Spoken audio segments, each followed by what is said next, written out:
ನಮಸ್ಕಾರ ವೀಕ್ಷಕರೇ, ಆರ್ ನ್ಯೂಸ್ಗೆ ಸ್ವಾಗತ. ನಾನು ಪರ್ವೇಜ್ ಪರಿವರ್. ಮಾನವೀಯತೆ ಮೆರೆದ ಮುಸ್ಲಿಂ ಯುವಕರು.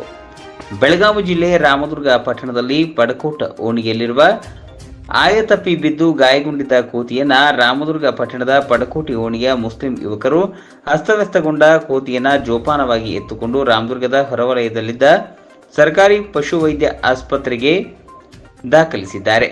ಹೌದು ವೀಕ್ಷಕರೇ, ಇಂದು ರಾಮದುರ್ಗ ಪಟ್ಟಣದ ಪಡಕೋಟಿ ಓಣಿಯಲ್ಲಿ ಕೋತಿಯೊಂದು ಆಯತಪ್ಪಿ ಕೆಳಗೆ ಬಿದ್ದು ಗಂಭೀರವಾಗಿ ಅಸ್ತವ್ಯಸ್ತಗೊಂಡಿತು. ಇದನ್ನು ಗಮನಿಸಿದ ಪುರಸಭೆ ಸದಸ್ಯನಿ ಪತಿಯಾದ ಜುಬೇರ್ ಚೂರಿಖಾನ್ ಅವರು ಹೈದರ್ ಸರ್ಮುಲ್ಲಾ ಅವರಿಗೆ ಸಂಪರ್ಕ ಮಾಡಿ ವಿಷಯ ತಿಳಿಸಿದರು.